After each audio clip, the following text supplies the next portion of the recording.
Les decía, ¿verdad?, que todas las clases se realizan los días miércoles. Sin embargo, en esta oportunidad y solo en esta oportunidad vamos a realizarla los días jueves, de 6 a 7 de la tarde también. ¿Ya? Ahora sí, ¿verdad? Sí, ahora se escucha. La clase número 1, que fue hace bastante tiempo, ya una semana, tenía que ver con la organización de Chile y la organización constitucional de Chile. Sin embargo, en la clase de hoy, que es la número 2 y que ustedes pueden observar en pantalla, lo que vamos a trabajar y vamos a revisar es el sistema de representación política en Chile. ¿Ya? Puse esa imagen al principio porque es bastante representativa de lo que significa en la organización de un país su sistema de representación política. Y probablemente si al final, ¿verdad?, vemos y observamos esta misma imagen, entenderemos quizás cuál es la relevancia que tiene al estar puesta allí. ¿Ya? Vamos a comenzar con el objetivo de la clase primero que todo, y tal como les había señalado al principio. El objetivo de hoy es que nosotros identifiquemos las principales características del sistema de representación política en Chile, ¿sí? Para poder abarcar este objetivo, tenemos que hacernos varias preguntas, ¿sí? La primera pregunta, que a mí me parece relevante, es ¿qué es la representación política? ¿Sí? Y tal como está señalado allí, y ustedes lo pueden observar, tenemos la imagen de un voto, ¿verdad? O de un sufragio, ¿sí? Y por lo tanto nosotros vamos a entender como representación política una acción mediante la que una comunidad, un grupo de personas, ¿verdad?, elige a algunos de sus miembros, ¿cierto?, para que se haga cargo de temas que son de interés común, ¿sí? Vamos a elegir un grupo que van a ser nuestros representantes, ¿verdad? Y de alguna manera lo que deben hacer esos representantes, lo decíamos en la clase número 1, es finalmente representar nuestros intereses y en consecuencia el interés común de toda la sociedad, ¿sí? La expresión tangible de este sistema de representación política en nuestro sistema político chileno es el voto o sufragio. Ambas palabras las vamos a entender como sinónimos, ¿ya? Entonces, la primera pregunta es ¿qué es la representación política? Y entendemos también que la materialización de esa representación política en nuestro sistema va a ser el voto o sufragio también, ¿ya? Nos vamos a hacer una segunda pregunta. Y esa segunda pregunta tiene que ver con ¿por qué existen elecciones en Chile? ¿Ya? Existen elecciones en Chile porque Chile es una república democrática, ¿verdad? La Constitución, como dice allí, y ustedes lo pueden ver, en el artículo 4 señala que Chile es una república democrática, ¿ya? Ahora, ¿qué significa que Chile sea una república democrática? Como dice allí, tenemos 4 puntos que son fundamentales, al menos lo más importante. Primero, la Constitución, como revisamos en la clase número 1, es la ley fundamental de la nación. Es finalmente el principio ordenador del Estado y se respeta, ¿ya? Los mandatarios son autónomos. Esto quiere decir que, bajo la ley, cada organismo del Estado, en este caso el mandatario, la máxima autoridad representada en el Poder Ejecutivo, va a cumplir las funciones que la ley, estipulada en la Constitución, señala que debe cumplir, ¿sí? Desde ese punto es independiente porque no va a venir otro poder del Estado a señalar qué es lo que tiene o no tiene que hacer porque está estipulado en la Constitución, ¿sí? Y eso es lo que el mandatario acata. En tercer lugar, las funciones del Estado están separadas, que alude al mismo punto que señalaba anteriormente, ¿verdad? La Constitución define bien y específicamente qué función debe cumplir cada poder del Estado o cada función del Estado. Y en consecuencia, entonces, un poder no puede inmiscuirse en las funciones que la Constitución estipula que le corresponden. Desde ese punto de vista, entonces, las funciones están claramente separadas y delimitadas por la Constitución. Y en último caso, los mandatarios representan a toda la nación, ya que nuestro sistema de elección tiene su materialización en el voto. Ese voto, ¿verdad?, va a llevar nuestra opinión como ciudadanos en las distintas elecciones y en consecuencia cuando un mandatario, cuando una autoridad es elegida, eso significa que está representando a la nación porque ganó las elecciones, ¿sí? No es porque quiso, ¿ya? En un funcionamiento normal, ¿verdad? Por otra parte, ya respondiendo a la misma pregunta, y es por qué existen elecciones en Chile, vamos a tener aquí que la soberanía emana del pueblo, ¿sí? Las elecciones y el voto, ¿sí?, es un símbolo de soberanía. Eso quiere decir que nosotros elegimos quiénes nos van a representar y bajo esta premisa, eso también significa que si estas personas que nosotros elegimos no representan el bien común o las demandas, aquello por lo que nosotros los escogimos, deberíamos poder cambiarlo. Claramente hay un periodo presidencial, en el caso del presidente, pero en el de todas las autoridades, hay un periodo que está establecido Y al final de ese periodo, que van a haber nuevamente elecciones, nosotros decidiremos si mantenemos a ese candidato o a una de su coalición política, o finalmente le vamos a restar nuestro voto y vamos a elegir a otro candidato, ¿ya? La soberanía tiene que ver con ese ejercicio, con la idea de no es el mandatario el que llega al poder porque quiere, sino porque nosotros los ciudadanos lo elegimos, ¿ya? Y a esto, ya que nosotros somos el pueblo, somos la nación, nosotros le vamos a llamar soberanía. Si las autoridades tienen la capacidad de poder decidir respecto de ciertas temáticas, firmar ciertos documentos, aprobar ciertas leyes, eso es porque nosotros en algún minuto, votando por esos candidatos, le dimos la facultad o el poder para poder hacerlo. Se supone que siempre deberían representar nuestra opinión, ¿ya? Al menos en la generalidad y en la teoría, ¿sí? Nos vamos a hacer una segunda pregunta, ¿ya? Y ya que sabemos que tenemos una democracia y es por eso que hay elecciones, la siguiente pregunta que nos vamos a hacer es ¿qué tipo de democracia existe en Chile? Porque tenemos una república democrática, ¿verdad? Y tal como está señalado en esa imagen, que tiene mucho que ver con lo que estaba diciendo anteriormente, la democracia en Chile es representativa, es presidencial y es electoral. ¿Qué significan esos tres conceptos? Cuando yo estoy hablando de democracia representativa, si observan bien la imagen, tiene que ver con la idea de soberanía nacional.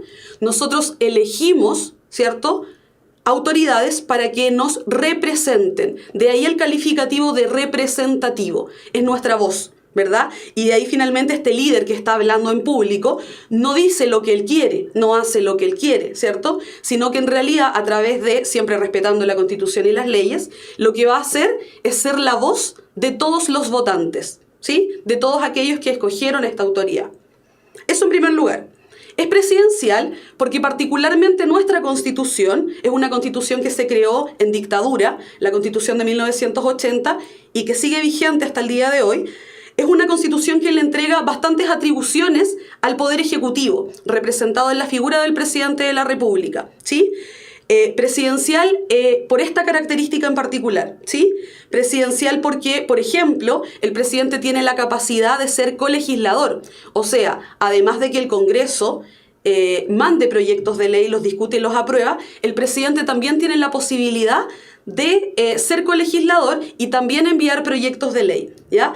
Ese tipo de atribuciones, que son bastantes, ¿sí? La idea de ser colegislador, por ejemplo, hace que el presidente de la República tenga mucho poder en el caso de nuestro país y de nuestro sistema representativo.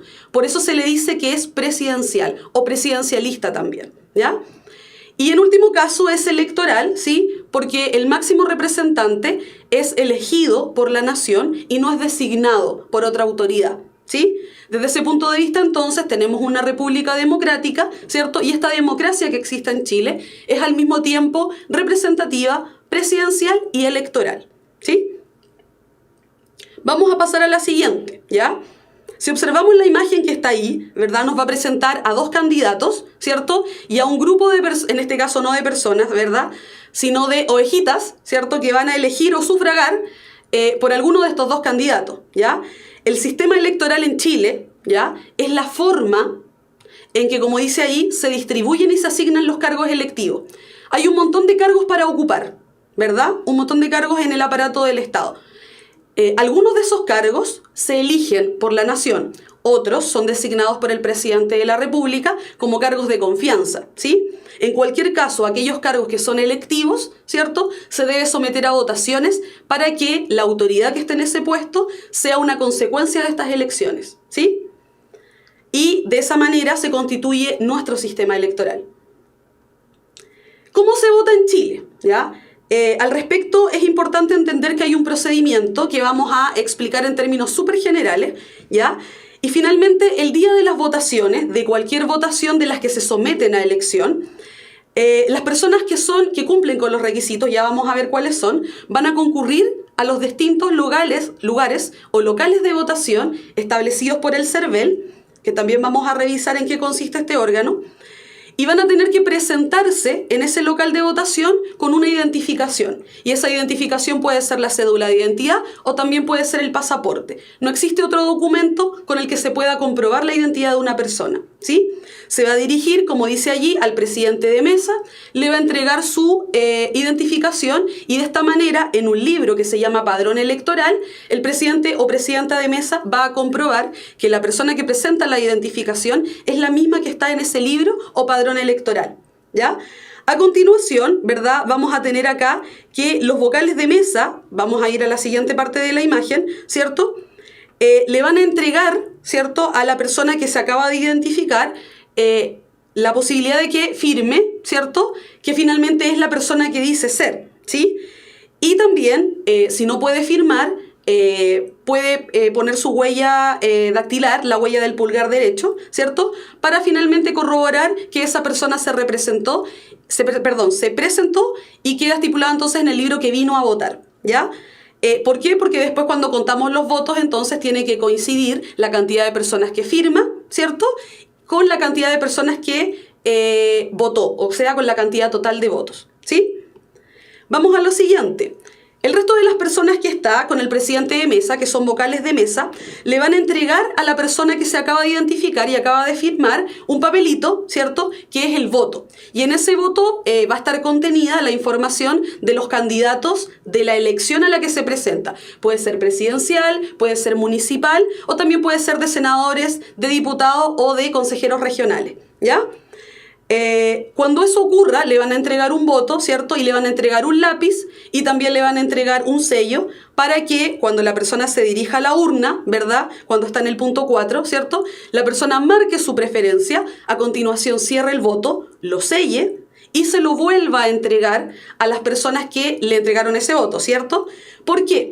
Porque el voto tiene un número de folio, ¿ya?, que es un número que se debe anotar en el mismo librito donde se firmó al inicio, ¿sí? Cuando eso ocurre y se anota el número de folio, el vocal de mesa corta este folio, lo guarda en un sobre, ¿verdad?, le devuelve el voto al elector y es el mismo elector, no puede ser otra persona, quien deposita su voto en la urna, ¿ya? De esta manera se devuelve nuevamente y el presidente de mesa le entrega nuevamente su carnet o su pasaporte, dependiendo del documento que haya presentado. Y de esta manera entonces, ¿cierto?, queda cumplida la obligación o en este caso la voluntariedad de haber cumplido con la votación, ¿sí? Eso en términos súper formales de lo que se hace el día de la elección, ¿ya?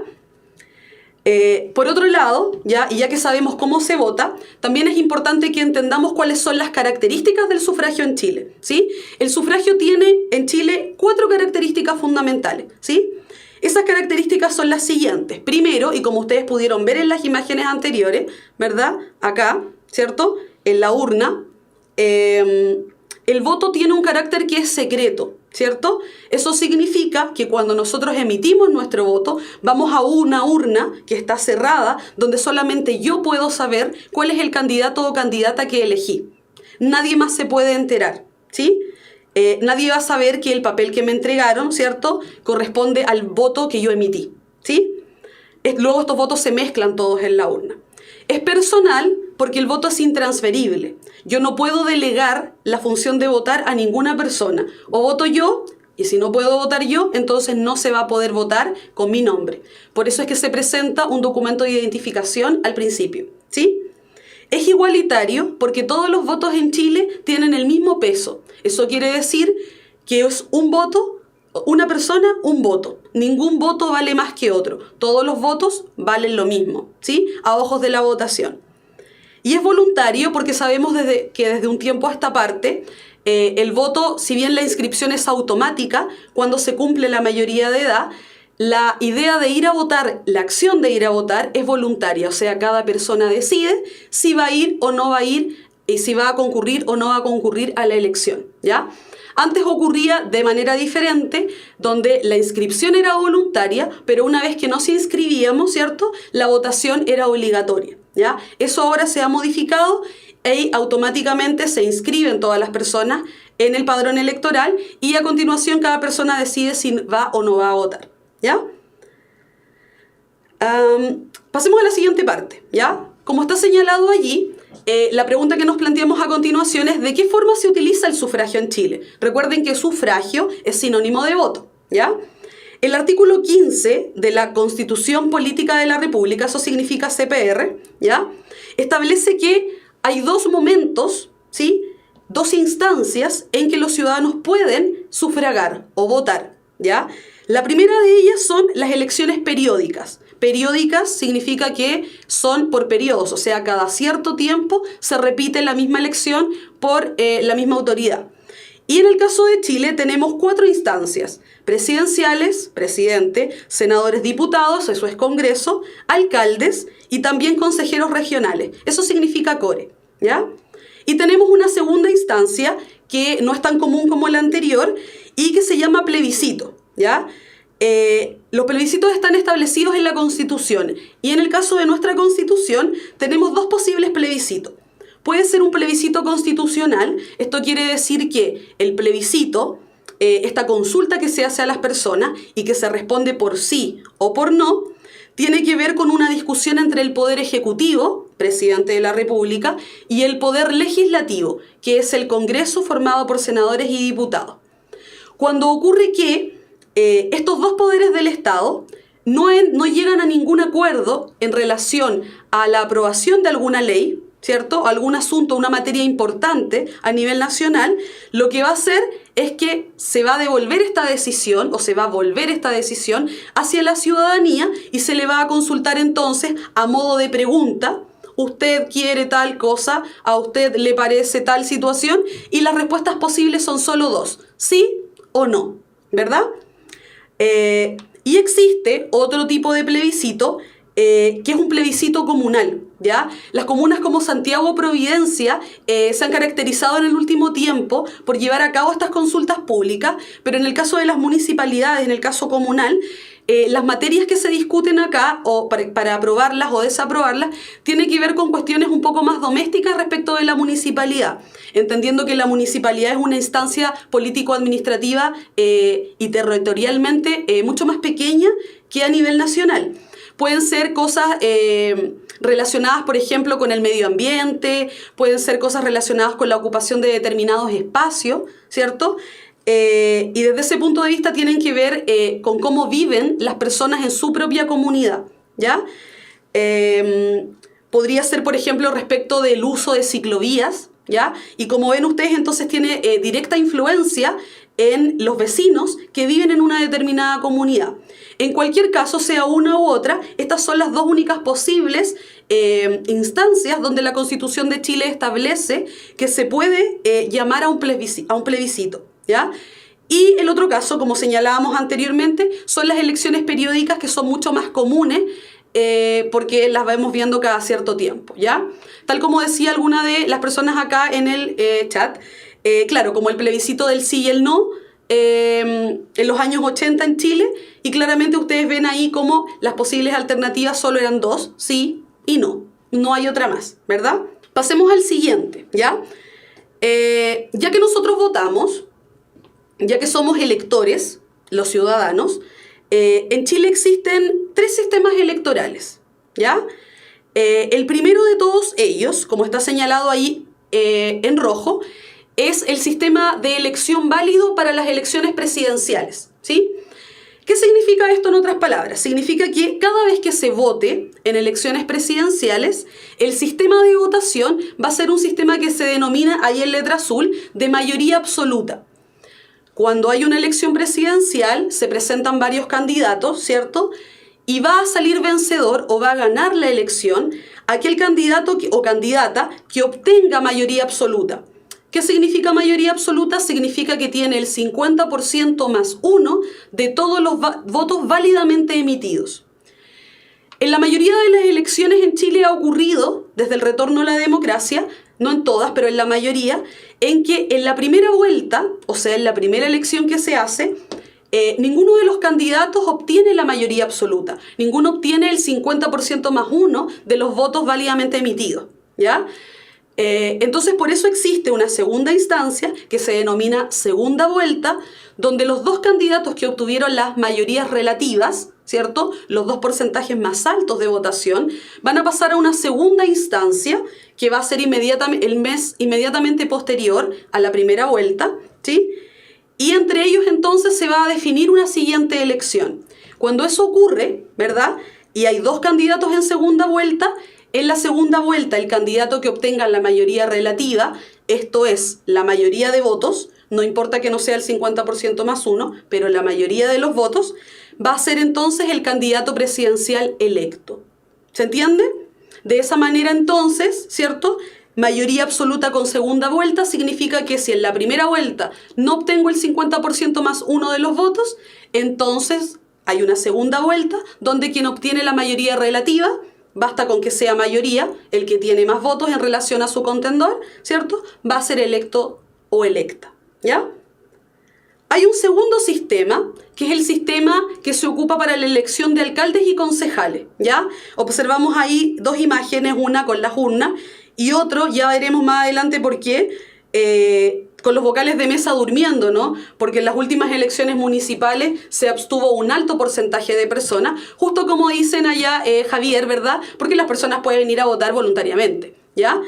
El sistema de elección, en el caso de concejales y alcaldes, se llama de mayoría simple. Esto quiere decir que quien obtenga el mayor número de votos, ¿verdad?, va a obtener ese puesto, ¿sí?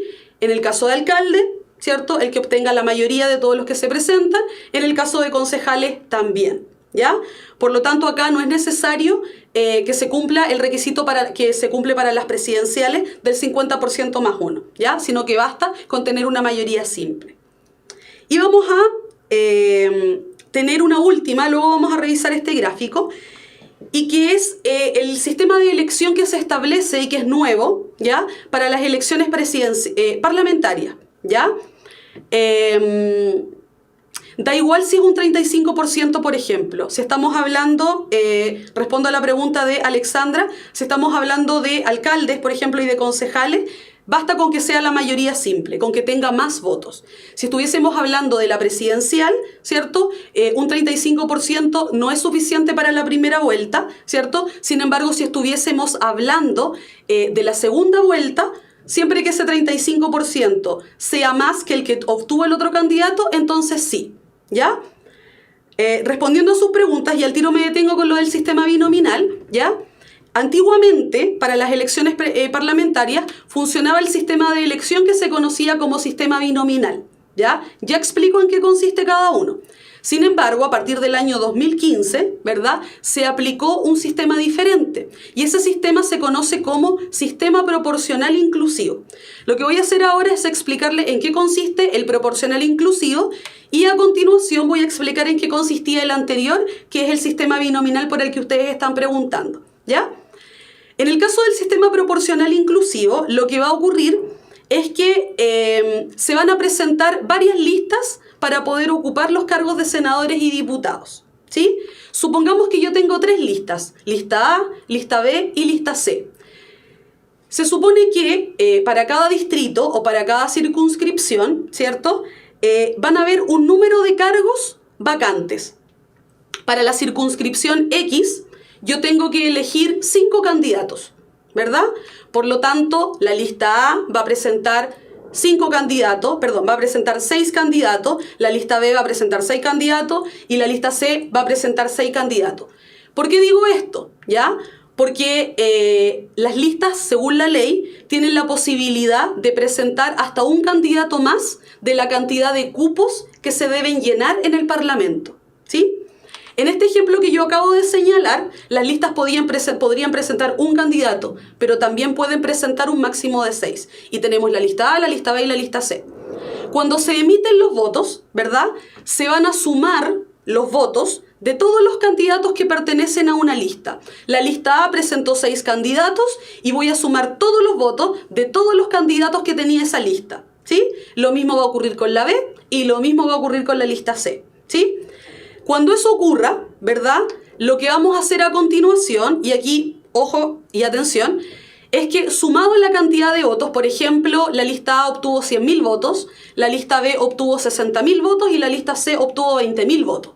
Lo que voy a hacer a continuación con ese total de votos es dividirlo por la cantidad de candidatos que ellos presentaron a la elección.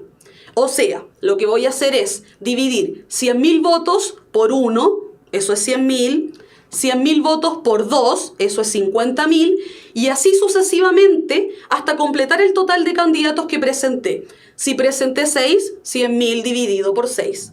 Lo mismo va a ocurrir con la lista B y con la lista C. 60.000 dividido 1, 60.000 dividido 2, 60.000 dividido 3, y así hasta completar la cantidad de candidatos que presenté. Si ustedes se dan cuenta, esa división lo que va a hacer es generar un resultado, ¿verdad?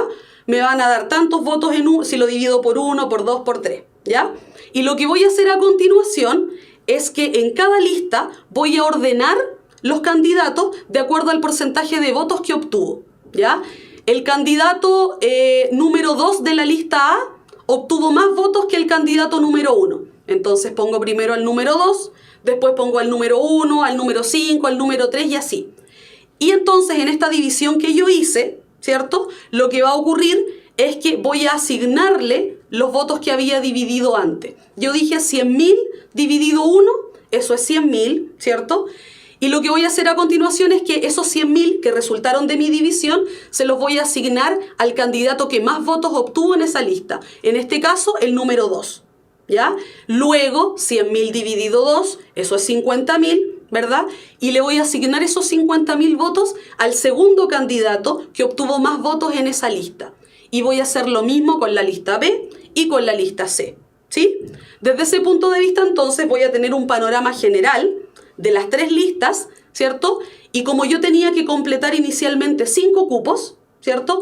Los 5 candidatos que obtengan las 5 primeras mayorías, ¿cierto? Van a ser los que finalmente van a ocupar, ¿verdad? Los puestos en el Congreso, sea diputados o sea senadores, ¿ya? Ese sistema se llama proporcional inclusivo. Y se llama proporcional inclusivo porque de alguna manera lo que tiende a hacer es repartir los votos de manera proporcional al interior de cada lista de acuerdo al porcentaje de votación que obtiene cada candidato, ¿ya? Por eso se le llama proporcional inclusivo. Y respondiendo a la pregunta que hacían varios de ustedes anteriormente, lo que ocurría antes era que el sistema de votación o el sistema electoral de senadores y diputados se conocía como sistema binominal, independiente sí, Angélica, independientemente de la lista a la que pertenezcan, ¿ya? Por eso es proporcional, porque se puede repartir entre todas las listas, ¿ya? Y el sistema que existía antes, como les decía, que era el sistema binominal, lo que ocurría es que yo tenía estas mismas 3 listas. Lista A, lista B y lista C. Sin embargo, se producía algo que algunos consideraban bastante injusto, ¿sí? Y eso injusto tenía que ver con que si en una elección una lista lograba doblar a la otra lista en votos, por ejemplo, la A sacaba 100.000 y la letra B sacaba 50.000, ¿verdad? Lo que ocurría era que todos los candidatos, ¿ya?, que pertenecían a la lista A eran elegidos por arrastre, ¿verdad? Entonces finalmente lo que ocurría es que por más que un candidato de la lista B hubiese obtenido más votos que un candidato de la lista A, solo por el hecho de que la lista A había doblado en votos a la lista B, todos los candidatos que pertenecían a esta lista ocupaban los puestos vacantes, ¿ya? Y eso se consideraba, ¿verdad? Como dice ahí uno de ustedes, era bastante injusto, ¿sí? De esta manera, si ustedes se fijan, y como les explico que con el sistema proporcional inclusivo, ¿sí?, que también se le llama sistema de Hont, este es mucho más justo en términos de repartir la cantidad de votos de manera proporcional, ¿cierto?, a cómo es la votación de los electores, ¿ya?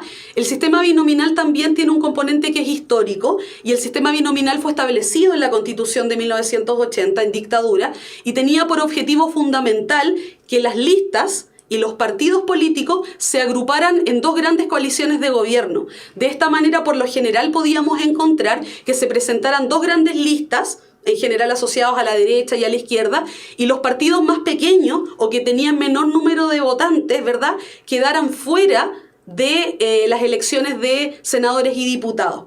Entonces, desde este punto de vista, como señalábamos anteriormente, al doblar una lista a la otra, ¿cierto?, se excluía a ciertas minorías políticas dentro del Congreso. Para modificar eso, ¿cierto?, lo que se hizo fue establecer este nuevo sistema proporcional inclusivo, que es bastante reciente, como dice allí, es a partir del año 2015, ¿ya? Y es bastante más equitativo de lo que era el sistema binominal, ¿ya?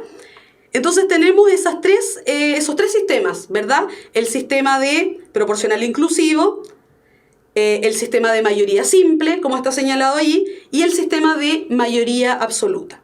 En este sistema de elecciones, y vamos a pasar a otro tema ahora ya, en este sistema de elecciones, cualquiera sea de la que estemos hablando, hay algunos componentes que son fundamentales para que la elección pueda fortalecer nuestra democracia, ¿ya?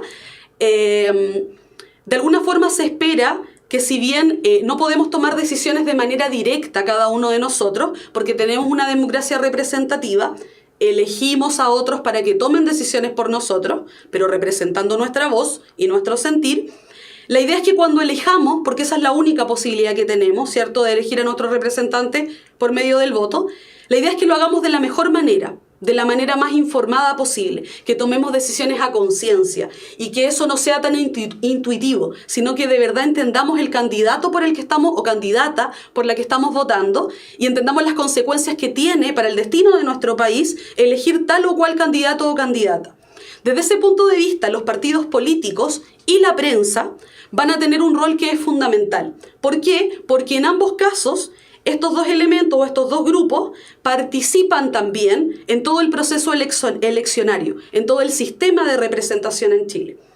En este sentido, en el caso particular de los partidos políticos, yo les había hablado de esto en la clase 1, porque los partidos políticos, igual que muchas otras agrupaciones, cumplen con la característica fundamental de que son instancias intermedias, organismos intermedios. Está la gente por un lado en la base, están nuestros representantes por otro lado, ¿verdad?, en el aparato del Estado, y entre medio de estas dos grandes instancias vamos a tener puntos intermedios, organismos e instituciones intermedias como los partidos políticos que de alguna manera van a canalizar las demandas de la población y luego van a llevarla a el aparato del Estado.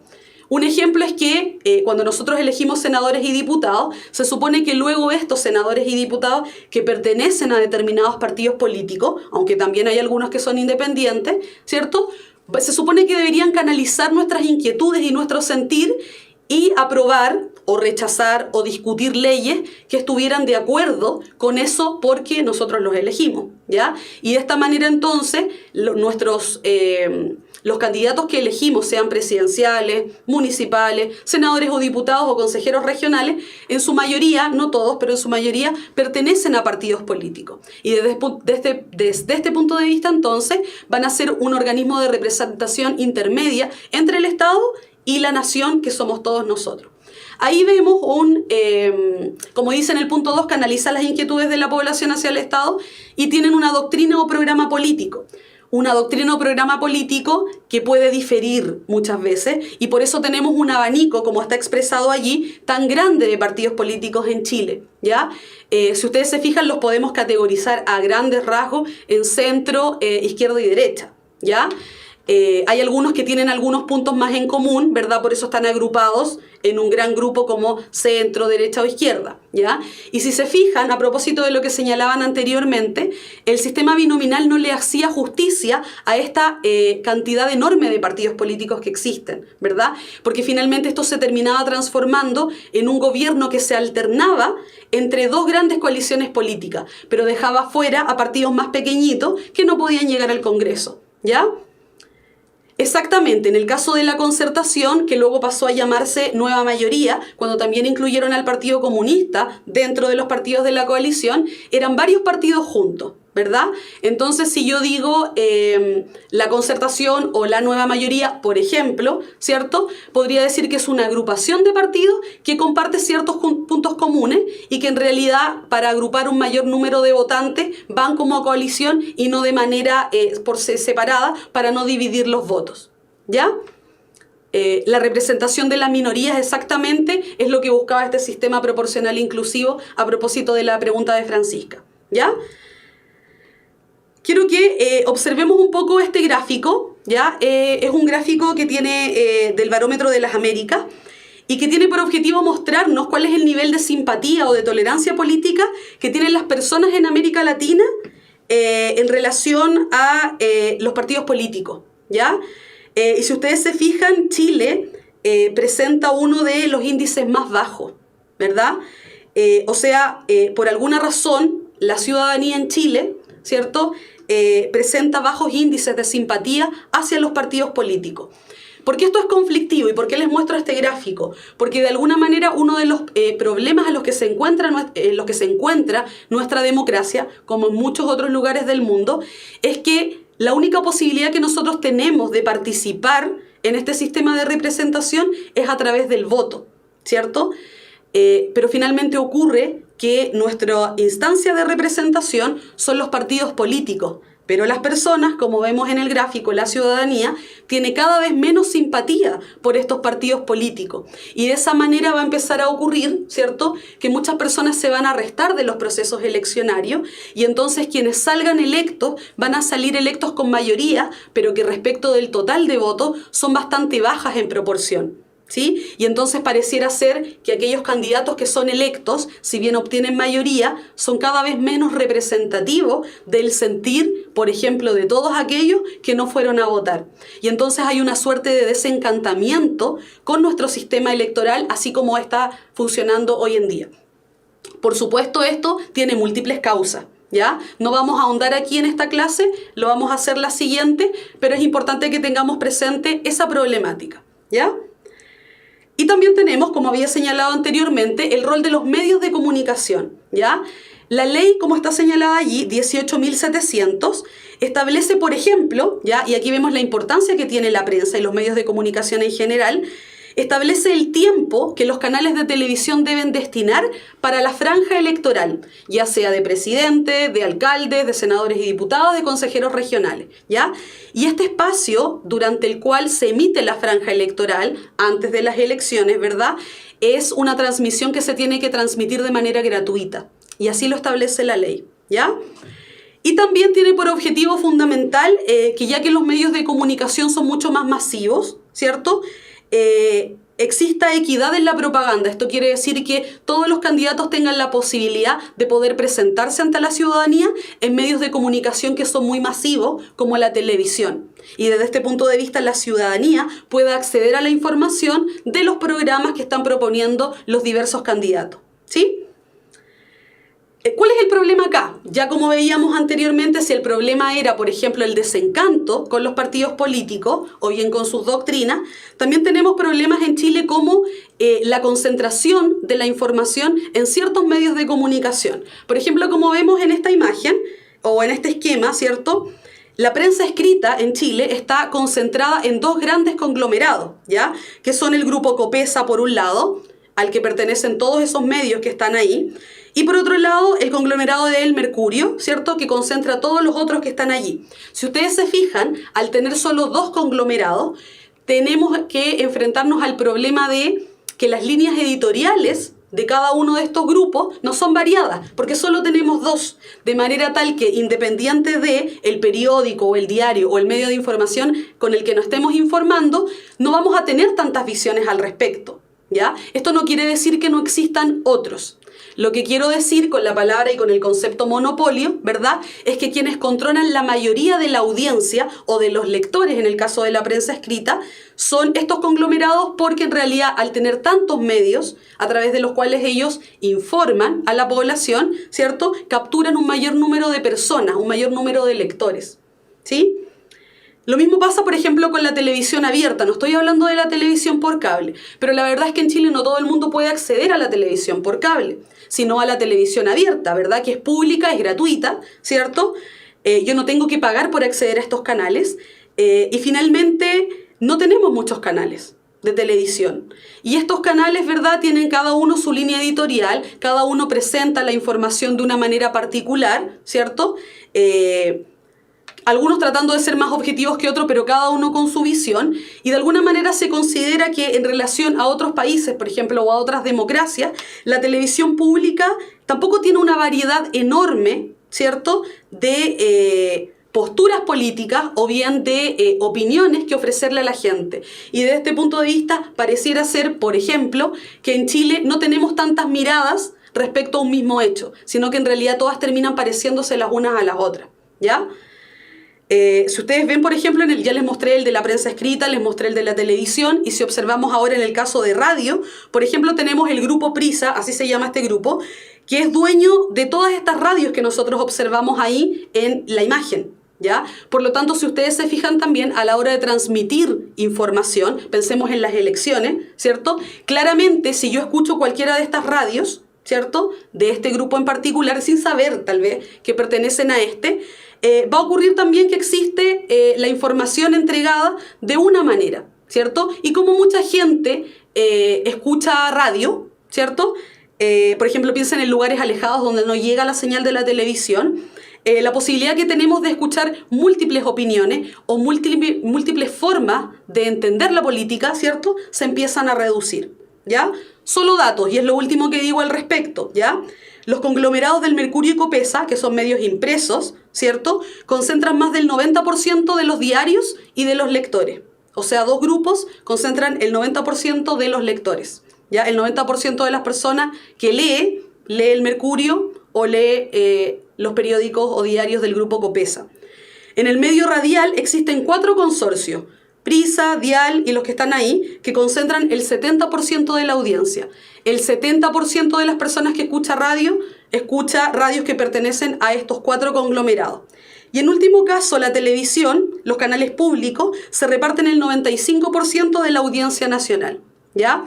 Estas cifras son alarmantes también, ¿ya? Porque si nosotros pensamos que nuestra democracia, para ser fortalecida, necesita pluralismo en la opinión y en las editoriales de todos estos medios de comunicación, es preocupante que en Chile exista un monopolio, ¿cierto?, de la información y cómo ésta se transmite, ¿ya? Sin embargo, ya dije 2 cosas que son un problema en nuestra democracia, ¿cierto? Dije que existe un cierto desencanto por los partidos políticos y las formas tradicionales de participación, y también que existe un monopolio y una concentración de la información en ciertos medios, ¿sí? Sin embargo, la ciudadanía, desde diversos motivos, ¿cierto?, ha generado otras formas de participación, ¿ya? Finalmente, como no se siente identificados con lo que ya existe, ha generado otras instancias de participación, ¿ya? Por ejemplo, va a generar instancias de participación como las ONG, que, como está señalado allí, son organizaciones no gubernamentales, eso es lo que significa la sigla, y van a ser personas, ciudadanos, parte de la ciudadanía, parte de la nación, grupos de personas que se van a organizar y van a formar estas organizaciones, estos grupos no gubernamentales, porque no pertenecen a la institucionalidad del Estado, sino que se mantienen al margen de esa institucionalidad y que tienen preocupación por ciertos temas relevantes. Por ejemplo, si pensamos en el Hogar de Cristo, bueno, la idea de formar el Hogar de Cristo, que es una ONG, proviene de una inquietud de un grupo de personas por solucionar una problemática que se considera las instituciones que existen no están pudiendo solucionar de manera efectiva, y en consecuencia cumplen una función que de alguna manera deja mucho más satisfecha a la ciudadanía o a quienes formaron la organización, ¿verdad?, por satisfacer esa necesidad que ellos ven no está siendo satisfecha por la institucionalidad vigente, ¿ya? Por ejemplo, también tenemos ONG, entre otras, ¿cierto?, que se preocupan por los temas medioambientales, ¿ya? Y consideran que las instituciones vigentes no se están encargando en la forma en como ellos consideran que sería adecuada, ¿verdad?, o no es lo suficiente, forman una organización gubernamental y empiezan a trabajar por esa causa. Lo mismo ocurre ahí, por ejemplo, con el Instituto Nacional de Derechos Humanos, cuya función fundamental tiene que ver con velar o con estar atento, ¿cierto?, a que se respeten los derechos humanos en Chile, ¿verdad?, de cualquier índole, ¿sí? Pero también hay un montón de formas de participación que nosotros denominamos movimientos sociales, ¿ya? Y estos movimientos sociales yo no puedo encontrar un origen particular, ¿verdad? No puedo identificar a 1 o 2, a 5, un grupo de personas específico, pero sí lo que hacen estos movimientos sociales es representar un sentir, ¿ya?, que por lo general tiene que ver con una molestia muy grande, ¿ya? Movimientos sociales, por ejemplo, como vemos en las imágenes, que muchas veces se representan de manera espontánea en las calles, ¿sí?, en una marcha, por ejemplo, en una concentración. Por ejemplo, ahí nosotros podemos observar el movimiento feminista, ¿cierto?, el movimiento por la diversidad. También existen otros, ¿cierto?, como el movimiento estudiantil, la Revolución Pingüina hace unos años atrás, ¿verdad? Y también el movimiento No Más AFP, como observamos en la imagen de abajo, ¿verdad?, donde esta persona con este cartel dice: no temo morir, temo jubilar, ¿cierto? Y de alguna manera entonces estas personas, si bien no tienen una articulación específica, ¿cierto? En una organización no gubernamental, por ejemplo, lo que sí hacen es que en las calles expresan un sentir, ¿cierto? Una molestia para hacer visible a las autoridades, ¿cierto? Y a la sociedad en su conjunto, qué es lo que se debería cambiar, por ejemplo, y qué no se está haciendo, ¿ya? Estos movimientos sociales en general se caracterizan por ser masivos, ¿cierto? Por supuesto no agrupan al 100% de la población, pero sí agrupan a un grupo importante, ¿ya? De personas. Y por eso se les da el carácter o la característica de movimientos, ¿ya?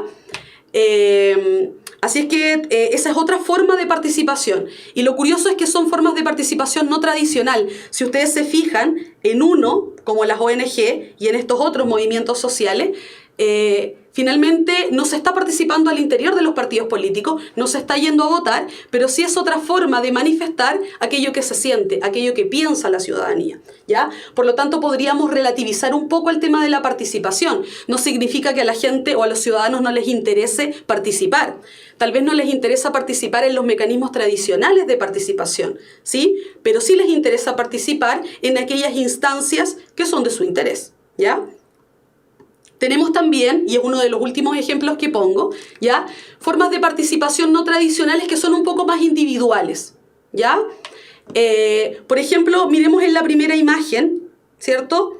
En esta imagen, ¿cierto? Vemos ahí un rollo de papel higiénico y esto pertenece a un grupo de personas, a un grupo un grupo de personas que cuando ocurrió y salió en las noticias, la noticia de la colusión de las empresas que vendían papel higiénico, ¿verdad? Y que habían subido el precio de este producto, se organizaron para comprar a precios mucho más económicos el papel higiénico y que de esta manera la gente pudiera acceder a un producto y salirse, ¿cierto? De la idea de comprarle a las marcas que habían participado del proceso de colusión, ¿ya? Y esta marca se llama Incoludido, ¿ya? Tenemos también, por ejemplo, formas de participación como el que vemos ahí de Natalia Valdabenito, en que se expresa un malestar, se expresa un discurso, se expresa una opinión respecto de muchos temas, ¿cierto? Pero se hace a través del humor. Y esa también es una forma de participación política, no tradicional, no a través de los partidos políticos, pero sí se busca otra forma de expresar aquello que se piensa y se siente, ¿ya? Tenemos también, por ejemplo, esa caricatura que sale ahí, es una caricatura, alguno de ustedes o alguna lo conocerá, se llama Juanelo, ¿verdad? Y es una persona que para expresar su molestia por un montón de temas y de una forma muy lúdica, muy chistosa también, a través de caricaturas muestra la realidad nacional y las principales problemáticas que existen en Chile, ¿cierto? Pero a través de la caricatura, a través de lo gracioso, ¿sí? Y tenemos por último ahí, entre otras muchas manifestaciones, ¿cierto? La música, ¿ya? Eso que está ahí es la portada de un álbum de Anita Tijoux, ¿cierto? Que se llama Antipatriarca. Y también si ustedes se fijan, de fondo, en cada una de estas imágenes o en cada uno de estos ejemplos, se expresa un sentir. No es una forma tradicional de manifestarse, ya lo dije anteriormente, ¿cierto? Sin embargo, son todas formas posibles y no tradicionales de participación política, ¿ya? Lo que corrobora la idea anterior que yo señalaba, de que tal vez la gente está desencantada, pero por las formas tradicionales de participación y no por la idea de participar, ¿ya? Porque estas también podemos considerar las formas de participación, ¿ya? Lo último que quiero decir, ¿ya? Es que hemos hablado todo este tiempo de cómo funciona nuestro sistema electoral. Hemos hablado del voto, que es la forma de participar en el sistema electoral. Hemos hablado de los 3 sistemas electorales que existen en Chile. Hemos explicado cada uno de ellos, ¿sí? Y hemos hablado del concepto de ciudadanía, ¿verdad? Pero la pregunta que nos tenemos que hacer ahora al final es ¿qué significa ser ciudadano en Chile? ¿Ya? Y estos importantes efectos de la PSU, y nosotros lo vamos a definir como dice aquí. La Constitución establece que ciudadano se refiere a la calidad que hace a una persona sujeto de derechos políticos, ¿ya? Y que interviene, obviamente, en esta sociedad, ejercitándolos en el gobierno del país. O sea, un ciudadano es aquella persona, ¿cierto?, que tiene derechos políticos, ¿sí? Pero para poder obtener esos derechos políticos, la Constitución establece ciertos requisitos, que en el caso de Chile son estos 3. Para ser ciudadano, primero tenemos que ser chileno o chilena. Y ahí me faltó una A, debería ser chileno o chilena. Número 2, haber cumplido 18 años de edad, ¿sí? Y en tercer lugar, no haber sido condenado a pena aflictiva o condenada a pena aflictiva, lo que en otras palabras significa que no haber cumplido pena de cárcel efectiva, digamos en un recinto de cárcel, por la pena que es de 3 años y un día, ¿ya? Eso se considera pena aflictiva, ¿ya? Si no se cumplen estos requisitos, no se es ciudadano y en consecuencia no se puede acceder a esos derechos políticos. A otros derechos sí, pero a estos derechos políticos, como el hecho de sufragar, por ejemplo, no. Se debe ser ciudadano, ¿ya? La caricatura, por supuesto, es eso, es una caricatura, ¿cierto? Mafalda, ¿cierto? Que siempre es bastante representativa y otra forma también, como señalaba antes, de participación política, ¿ya? ¿Qué derechos políticos obtiene un ciudadano? Como les decía anteriormente, ¿cierto? La Constitución dice que podemos optar para postularnos a un cargo siendo ciudadano o también podemos votar por cargos de elección popular, que es lo que la mayoría de nosotros hace. Pero eventualmente podríamos también presentarnos a una elección, dependiendo de si cumplimos con los requisitos o no. Y también el derecho a sufragio, ¿cierto? Sufragio sinónimo de voto, ¿ya? No es que nunca más puedas votar, ¿ya? No es que pierdas para siempre tu condición de ciudadano, pero no es como que tú puedas salir de la cárcel para ir a votar, ¿ya? Tienes que estar en condición de libertad. Lo que entiende la Constitución en este sentido, Alexandra, es que cuando tú cumples tu pena efectiva, por ejemplo, 3 años y un día, tú ya le pagaste a la sociedad, ¿cierto?, la pena que la sociedad te dijo que tenías que cumplir por haber cometido un delito. En consecuencia, esa deuda, en palabras súper simples y en un lenguaje coloquial, quedaría saldada y recuperas tu ciudadanía. A menos que en otro momento, ¿verdad?, esto vuelva a ocurrir, estés detenido y en consecuencia no vas a poder votar, ¿sí? Para aclarar la duda de Alexandra, ¿ya? ¿Cómo se pierde la calidad de ciudadano? Ya lo he enunciado anteriormente, ¿verdad? Como dice ahí, la Constitución establece que yo puedo dejar de ser ciudadano por ser condenado a pena aflictiva, ya lo expliqué, o por actos terroristas, ¿ya? Que la Constitución considere que el delito que yo cometí tiene características de terrorismo, ¿sí?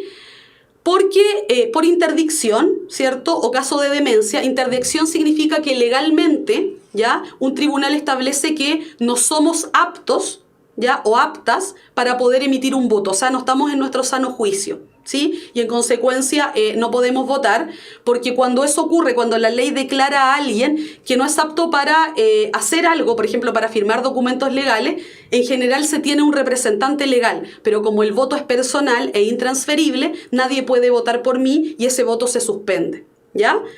En tercer lugar, el Tribunal Constitucional, porque el Tribunal Constitucional declare inconstitucionales, ¿ya? O sea que lo que yo hice es ilegal, ¿ya? Y esto puede ocurrir muchas veces, por ejemplo, en casos de autoridades, ¿ya? El Tribunal Constitucional lo que hace es establecer si un acto, ¿ya?, es legal o no, ¿ya? Sí, un extranjero puede votar, ¿sí?, siempre y cuando tenga la residencia permanente. Y para que eso ocurra, tiene que haber vivido en Chile por un periodo continuo de 5 años, ¿ya? Desde ese punto de vista, María Elena, ¿cierto?, o María Elenita, ¿cierto?, el extranjero va a poder votar siempre que tenga la residencia permanente, ¿ya? Y eso va a ocurrir, como ya dije anteriormente, cuando lleve un periodo de tiempo de 5 años continuos en el país y vaya a pedir la residencia permanente y el gobierno de Chile se la otorgue, ¿ya? Ahí, si bien no tiene la nacionalidad chilena, porque puede optar o no a ella, tiene la residencia permanente y en consecuencia sí va a poder votar, ¿ya? ¿Por qué un presidente...? Mira, la reelección presidencial, Guille, está establecida en la Constitución. Si la Constitución establece que puede existir reelección presidencial, entonces se va a poder, ¿ya? En Chile hubo momentos de la historia donde sí podía ocurrir, ¿ya? Lo que establece la Constitución actualmente es que ello no puede ocurrir, ¿ya? Por eso, si ustedes se fijan, va a pasar que... por ejemplo, la presidenta Bachelet estuvo 2 periodos, pero no 2 periodos continuos. Lo mismo que el presidente Sebastián Piñera ha estado 2 periodos, pero esos periodos no han sido continuos, porque no se puede postular a la reelección inmediata, ¿sí? Se puede postular en un periodo subsiguiente, por ejemplo, ¿ya? ¿Qué cosas pueden quitarte la ciudadanía? Lo que yo acabo de señalar acá, la pena aflictiva, ¿cierto? La interdicción en general, ¿ya? Y puede ser un extranjero presidente de un país ajeno. Para ser presidente tienes que tener la nacionalidad chilena. Y es uno de los requisitos que establece la ley para poder postularse al cargo de presidente de la República. Igual con la mayoría de los cargos públicos, al menos los de elección popular. ¿Ya? Por último, y esto es lo último antes de ir finalizando, ¿cierto? Los órganos de fiscalización y resguardo. Siempre que hay un proceso eleccionario, en los que participamos los ciudadanos, van a haber dos organismos encargados, ¿cierto?, de verificar que estas elecciones, sea de lo que fuere, del cargo que fuere, sean lo más transparentes posibles, ¿cierto?, finalmente para mantener la credibilidad de nuestro sistema democrático, ¿ya? En Chile vamos a tener dos, y el primero de ellos se llama TRICEL, y se llama Tribunal Calificador de Elecciones. Eso significa la sigla, ¿ya? ¿Cuál es el objetivo del Tribunal Calificador de Elecciones? Como está señalado en estos 3 puntos, conocer el escrutinio general de los votos. Cuando digo conocer, significa que está observando lo que está ocurriendo el día de la elección, ¿ya? Resolver reclamaciones. Cuando alguien, por ejemplo, está impugnando una elección y dice, esta elección no es legal, no cumple con todos los requisitos que debería para ser válida, yo voy al Tribunal Calificador de Elecciones para que ellos emitan un fallo de si mi reclamo es un acierto o en realidad estoy equivocada. Y por último, proclamar a los elegidos. O sea, finalmente el Tribunal Calificador de Elecciones es quien dice, este candidato fue el electo y este candidato en consecuencia perdió la elección, ¿ya? En el caso del CERVEL, el CERVEL es un organismo que participa activamente el día de la elección, ¿ya? Significa servicio electoral, ¿ya? Y el objetivo que tiene, los principales, como están señalados allí, es supervisar la inscripción electoral. Eso quiere decir mantener el padrón electoral, estos libritos donde yo les decía al inicio que se firmaba, ¿verdad? Y que estén actualizados. Que finalmente todos los que deberían estar inscritos estén inscritos efectivamente para que el día de la votación no se encuentren con una sorpresa. Y también vigilar normas sobre campañas políticas. El gasto de las campañas políticas, si es lo que estipula la ley, por ejemplo, que las propagandas electorales se saquen de las calles el día que corresponde. Y finalmente que los candidatos respeten las normas existentes en relación al proceso eleccionario. Voy a responder la duda de María Elenita, dice, ¿y un presidente extranjero puede ser presidente de un país ajeno? Eso va a depender de lo que establezcan las leyes de ese propio país, ¿ya? Lo que yo acabo de señalar es el caso nuestro, el caso de Chile, ¿ya? Donde para ser presidente de la República se requiere tener la nacionalidad chilena, ¿ya? ¿Hay alguien representante del TRICEL en el momento del conteo de votos? Por supuesto que sí. ¿Ya? Recuerden que en Chile la votación y el conteo de votos al final de una elección se hace de manera a voz alzada. Eso quiere decir que todo aquel ciudadano que quiera estar presente puede estar presente, ¿cierto? Y también el CERVEL está presente para verificar en el fondo que el proceso se lleve a cabo como debería. Y en cada local de votación hay representantes del CERVEL, ¿ya? Respondiendo a esa pregunta. ¿Hay alguna otra pregunta? Ya respondí la pregunta de Alberto y creo que respondí casi todas las preguntas que han salido, ¿ya? Y las he ido respondiendo a medida que van surgiendo, ¿ya? Lo último, y con esto terminamos, ¿verdad? Vamos a hacer una síntesis de lo que aprendimos hoy para cumplir el objetivo de nuestra clase. Y como dice ahí, tenemos varios puntos, ¿ya? Chile tiene una democracia que es representativa, ¿cierto? ¿Qué significa eso en otras palabras? Que sea representativa, que nosotros elegimos personas para que tomen decisiones de acuerdo a lo que nosotros queremos. No la tomamos directamente nosotros. La elección de los cargos políticos se hace a través del sufragio. Votamos para elegir a nuestros representantes, ¿ya? El sufragio es igualitario, personal, secreto y voluntario, las 4 características del voto en Chile. Existen varios tipos de elecciones en Chile y varios sistemas de elección. No es lo mismo elegir presidente que elegir senadores y diputados o que elegir concejales y alcaldes, ¿verdad? Los partidos políticos y la prensa juegan un rol fundamental en el funcionamiento del sistema político. Entendemos que los partidos políticos son un órgano de representación intermedia y la prensa, por supuesto, cumple un rol de información, de acceso a la información. Y en el último punto, si bien existen bajos niveles de participación, ¿cierto? En los mecanismos tradicionales de participación política, ¿cierto? Los jóvenes, principalmente los jóvenes, no digo que solo los jóvenes, pero principalmente estos y estas, han elaborado nuevas formas de ejercer su ciudadanía. O sea, participar igualmente, pero no ocupando los canales tradicionales de participación. Y como ustedes se dan cuenta, ¿verdad?, de alguna manera nuestro sistema de participación política está teniendo varias deficiencias y para algunas personas de la población está siendo insuficiente para canalizar estas demandas. Y eso explica que haya tanta participación ciudadana, pero al margen de la institucionalidad política, ¿ya? Y es uno de los desafíos que tiene nuestra democracia actual en Chile, ¿ya? Uno de los desafíos que tienen nuestros gobiernos, cualquiera sea el color político, ¿verdad? Y un desafío también de la ciudadanía en el sentido de entender que ya que nuestro único mecanismo de participación es el sufragio, tal vez sería bastante bueno que pudiéramos ejercerlo, ¿ya? Pero eso depende, por supuesto, de la opinión de cada uno también, ¿ya? Bien, con esta síntesis ya y quedando pendientes las preguntas que las vamos a resolver la siguiente clase, recordando estos contenidos de esta, ¿ya? Vamos a quedar hasta acá. Y la próxima clase nos vemos con un próximo contenido. Ha sido un gusto para mí. Nos vemos entonces el próximo miércoles, no jueves, miércoles, entre las 6 y las 7 de la tarde. Que tengan una buena tarde y nos vemos.